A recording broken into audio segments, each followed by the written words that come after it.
Gon' vote. Everybody gon' vote. Everybody gon' vote. Everybody gon' vote. Comrade! Labor right, them a go down, bong. Them a go down, bong. Them a go down. Is that? Margie, him a God picking. No hope their work if you touch Margie. Margie, him a God picking. No hope their work if you touch Margie. We now vote for Labour. Orange we a come out in now. If you love the PNP, who no step out for Marky G. Jamaica just come along with we. People time come, people time come, people time is up.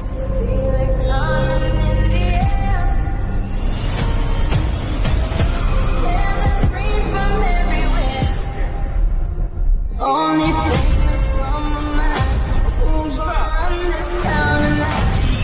Yeah, I say that we are. Pledge your allegiance. Who's gonna run this town tonight? Yeah, I say that we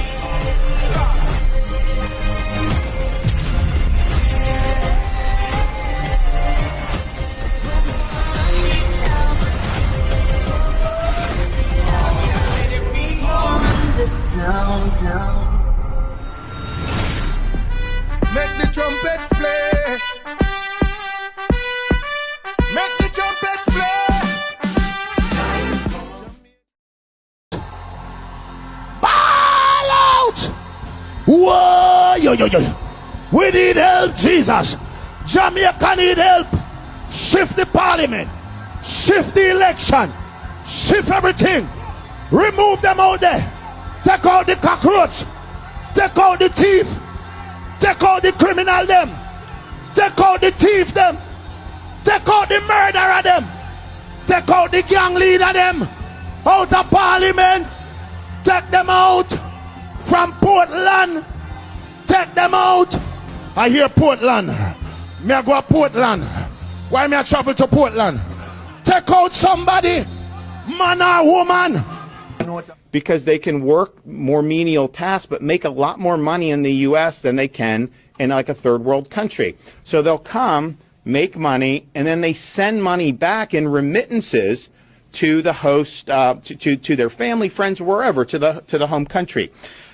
We are going to impose ID verification for foreign remittances. So you have to show, it's like an e-verify for remittances. The money transfer company has got to run you through to make sure that you're lawfully able to be in the country and to send money outside of our country. That will be a huge deterrent for people coming to the state of Florida illegally. I think the Trump administration is going to do something on remittances, but I think they may need Congress to do some of that, and who knows whether Congress will ever do anything. So we have an opportunity to do it here in Florida, I think in a way. Like, she enjoy nature. Like, one of the reasons why we live here, and like you say, the house is on one side. We have the entire street. We bought all the lots. So the house is on one side, and then we have the other lots just for gardening. So she like gardening, she like the outdoors, she like planting her food. She has multiple chickens that she said is her children. They all have name, and this is what she enjoyed. And that's why she retired. She wanted to retire here instead of retiring in a tropical state like Georgia or Florida. She wanted to come back home. She loved this. She loved this island. It's just a cruel, and it's just unbelievable that after working, leaving your country, going to make life, go search for the American dream, and you finally achieve the dream and come back and decide, okay, I'm going to spend my retirement money in my own birthright country. This is what is happening. She's not the first retiree or the first elderly person being targeted by Woodlands. This is just unfair. It is very unfair. It makes somebody like me don't want to return home. And everybody should listen out there. When you come back, you're taking a risk coming back to this island because they have no respect for what you work hard for. Everyone wants to come and read the fruit, but they don't know the beginning. They don't know the struggle. They don't know what you went through. Loving and simple person, like she enjoy nature, like. Commission this evening as we celebrate a milestone in the long-standing partnership between the UK and Jamaica. And tonight marks the signing of an important framework agreement, the Accelerated Bridge Renewal Programme. Jamaica has over 800 bridges. I remember Prime Minister and I were in Troy, and we discovered that the Troy Bridge was almost 130 years old. I use the Troy example to emphasize the challenges that we face as a country in replacing many of these bridges which have stood the test of time but are not necessarily able to stand the test of old age and climate change. It's a delight and a pleasure. It's a signal of us moving the discussion further along in the journey. We're very committed to working closely with the NWA and the relevant ministries on advancing this critical accelerated bridge renewal program. Lagan is a specialist contractor from the UK, specialises in civil engineering on complex projects, and we're used to working to critical deadlines. We're looking very forward to delivering the bridges, the much needed bridges on time. We feel like many things are aligning. This is a beautiful thing that has happened with this project, and I could not be more delighted about it. Let's keep building bridges together, both abstract and physical. History has shown, and anyone who wants to go and study it, it will show that the only government that has been able to raise the revenues to fix the roads without borrowing is this government. I throw the challenge. Rebut it. Rebut.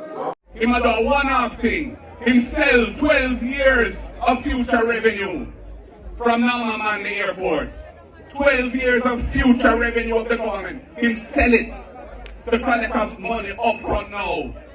We spend this fiscal year to help himself get re-elected. And that's a going on. $70 billion, $70+ billion is what they collected from selling. So every year for the next 12 years, there will be no revenue from Namaman Airport for Jamaica to use. And it's not like him take that money and fix the education system, or take that money and ensure that the hospital experience when you're sick and you go to a public hospital is a pleasant experience. A pleasant experience where you're treated with dignity, where you feel yes and comfortable and you get good treatment. No. The man do some handout thing to try buy the election. Prime Minister Andrew Holness made a promise to complete 5 key things in his first 100 days in office. Within our first 100 days of government, we will start the legislative process to fix the date for general elections in Jamaica. Promises on top of promises. Can you guess how many were kept? Well, that didn't go too well. Let's see what he's promised in the last 100 days. October 4, 2023. In 2020, Andrew Holness had promised to build 100,000 houses by October 4, 2023. This promise was scaled down to 70,000 units, but up to the end of 2022, a total of only 15,477 housing units had been built under his administration since 2016.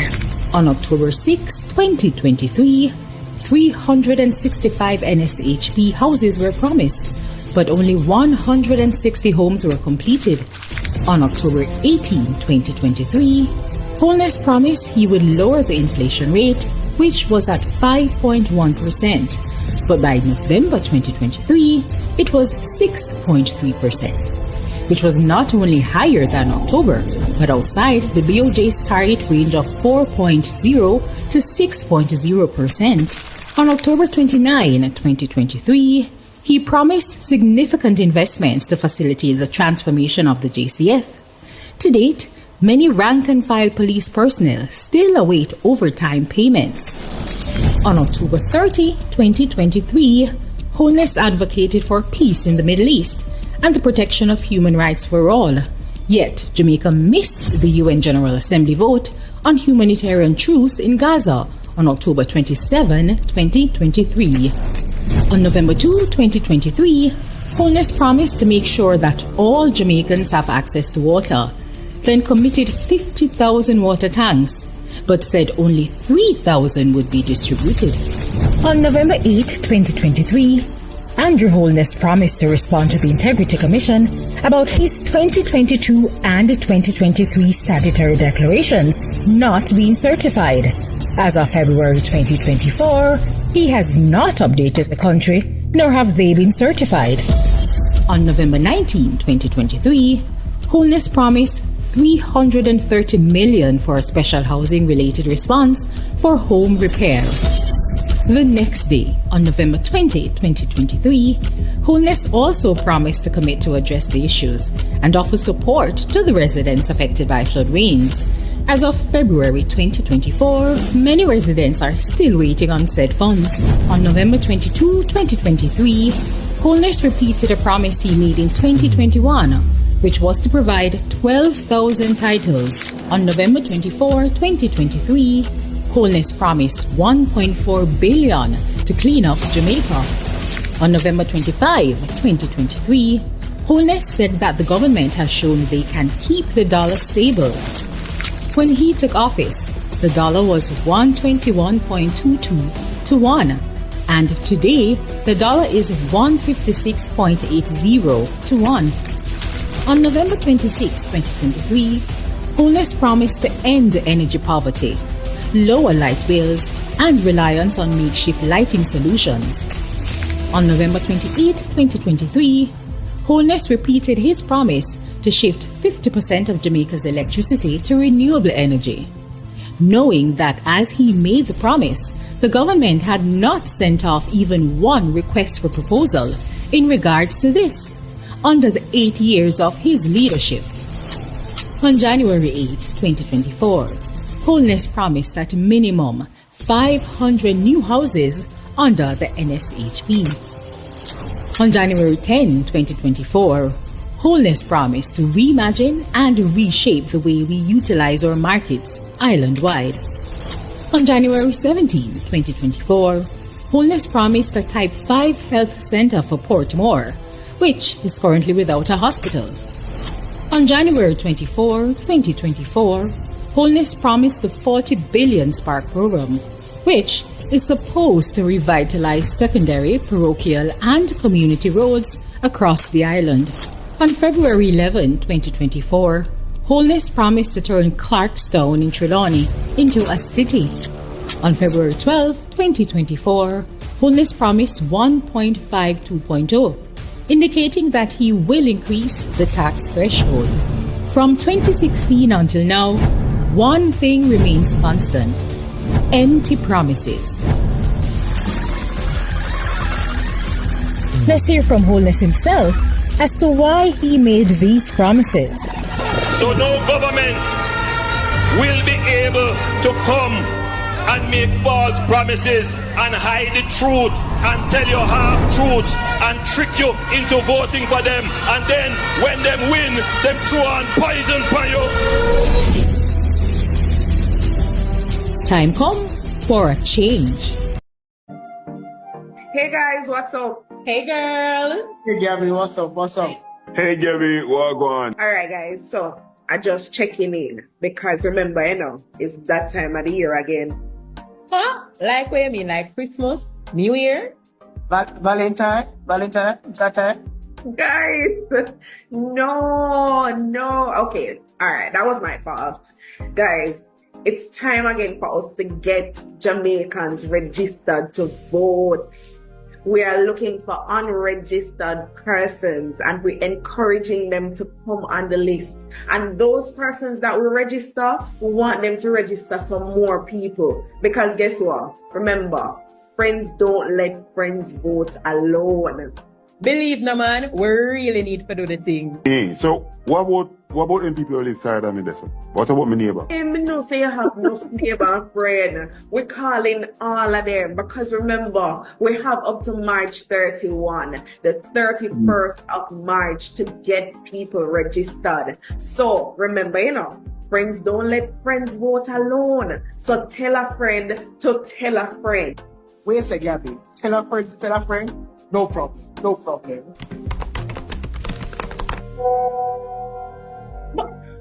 You're quick, sir. And the man sent out broadcast message. Guys, we have to remember, friends don't let friends vote alone. People, time come now. Make the trumpets play.